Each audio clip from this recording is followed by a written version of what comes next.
Boa tarde a todos, meu nome é João Pedro Aguiar e agora eu vou falar um pouco sobre o meu estágio na Associação de Desenvolvimento Integral, mais conhecida como a ADL. Qual é o meu objetivo principal nessa empresa? Seria a implementação das ações socioambientais que foram desenvolvidas nela. Dentro disso, eu tenho como objetivo apoiar a elaboração, o desenvolvimento, o monitoramento e também a avaliação de projetos desenvolvidos pela ADERE. Dentro disso estão a participação, de reuniões periódicas, elaboração de relatórios, também muitas reuniões da equipe que trabalha nessa parte científica e também com os parceiros. Nisso eu vou auxiliando a elaboração de produtos técnicos e também bibliográficos para apresentação em eventos científicos. Eu vou falar um pouco agora sobre o geoprocessamento, que seria a parte principal e a forma que eu mais atuo dentro da empresa. Bem, em relação a essa perspectiva moderna de gestão de território e forma de planejamento, estão incluídas a análise dos diferentes componentes do ambiente, incluindo o meio físico e o meio biológico, também a ocupação humana e como ela se relaciona com isso tudo. E o conceito que é sustentado na Rio 92, ela estabelece que as ações de ocupação de território elas devem ser precedidas de uma análise mais abrangente dos impactos que vão acontecer no ambiente, tanto no curto, médio e longo prazo. E o geoprocessamento ele é o conjunto de tecnologias que são voltadas para a coleta e tratamento de informações espaciais, visando um objetivo específico no caso. E as atividades que envolvem o geoprocessamento são executadas por sistemas específicos que são mais comumente chamados de sistemas de informação geográfica. E a partir disso, esses dados, o processamento de dados, no caso, eles são georreferenciados desde a sua coleta até a saída em forma de mapas, de relatórios, de arquivos digitais e muitos outros. Eles devem estar relacionados com a estocagem de dados, gerenciamento, manipulação e análise. Sendo assim, esses estudos de mapeamento temático, eles visam caracterizar a organização do espaço, com base no estabelecimento das ações e dos estudos futuros. Alguns exemplos são os levantamentos temáticos como a geologia, o tipo de solo, o tipo de cobertura vegetal, e dos quais o Brasil ele é bastante deficiente, principalmente nas escalas federais.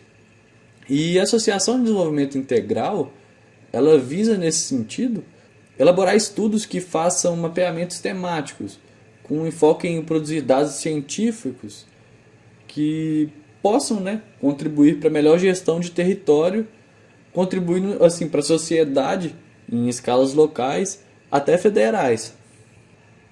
Bem, a primeira parte, onde eu faço o levantamento de dados em si, vem grande parte do IDS-ZEMA, que é um sistema criado pelo governo para poder compilar essas milhares de dados geográficos do estado de Minas Gerais.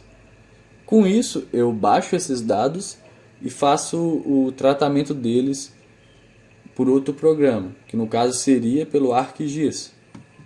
E como foi descrito anteriormente, o enfoque da minha contribuição é a produção de mapas temáticos e o auxílio das demais atividades que ocorrem ao longo do meu contrato.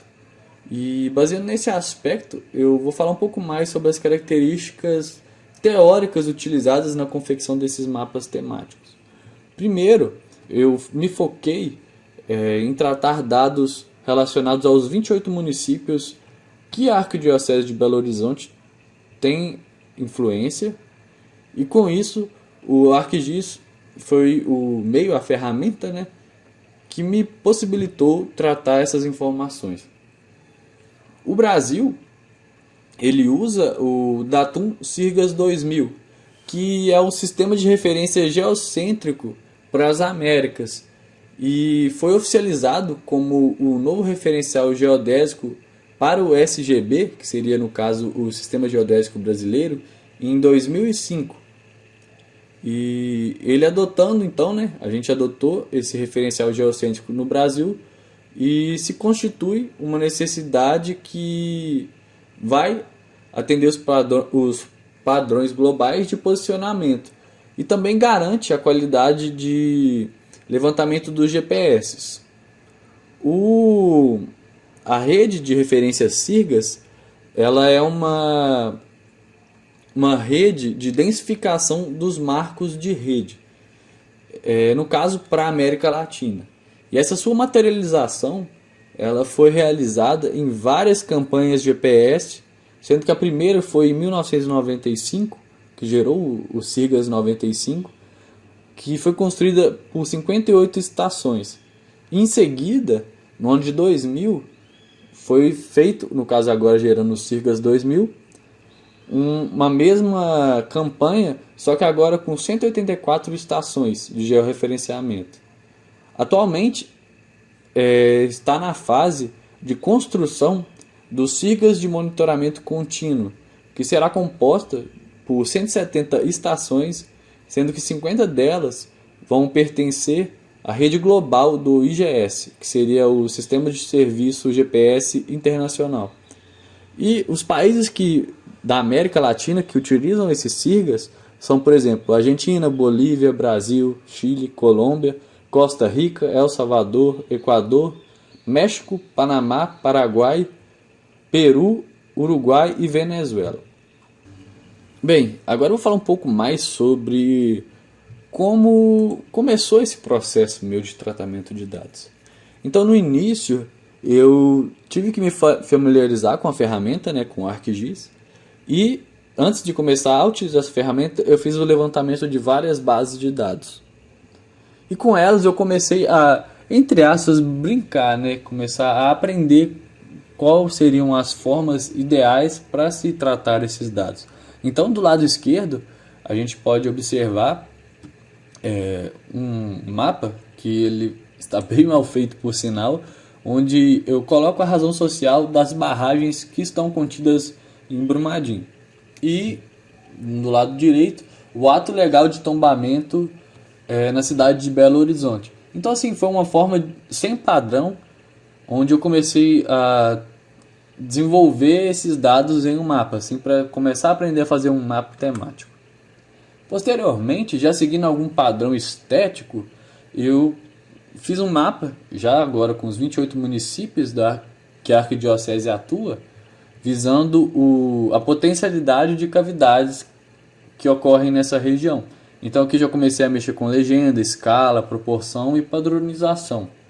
Do lado direito, agora, depois da ADERE ter mudado os holofotes para as unidades de conservação que estão presentes, que estão contidas nos 28 municípios da Arquidiocese, que ela atua, eu comecei a fazer esse mapa. No caso, esse aqui é um dos primeiros, onde eu falei sobre as unidades de conservação estaduais. E o interessante, na verdade, um erro grave, né, é essa tabela do lado direito, onde eu descrevi todas as unidades de conservação estaduais e ficou extremamente difícil de se visualizar quais são essas e o tipo de unidade de conservação. Então, foi algo que eu tive que corrigir com o tempo.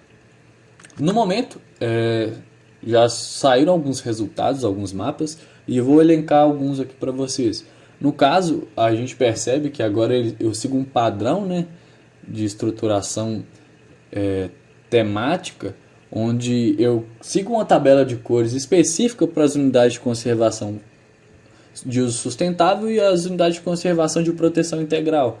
Então, as de uso sustentável, elas trabalham na paleta do marrom, e no caso, a de proteção integral, a verde. E nisso, eu coloquei o tipo, a categoria da unidade de conservação. Então, agora ficou mais fácil de visualizar e de se interpretar o que esse mapa quer no final das contas. Aqui a gente consegue ver do lado esquerdo as unidades de conservação federais, do direito às estaduais, e agora a gente consegue ver também as municipais. E o que eu concluo com isso?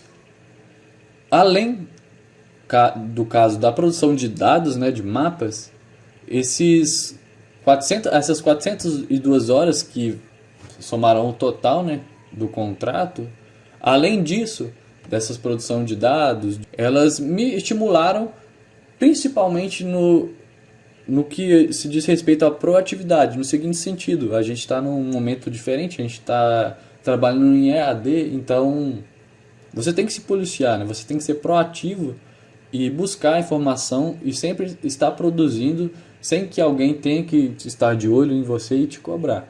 Então a gente pensa que tem que ser estimulado, no caso, as áreas da pontualidade, a proatividade e a curiosidade. Sendo assim, além de me estimular como indivíduo, essa estrutura, essa experiência como estagiário da ADERE me desenvolveu novas competências acadêmicas. Então essa apresentação é um resumo breve das atividades que foram desenvolvidas na empresa. Então é isso, eu agradeço vocês, uma boa tarde, muito obrigado.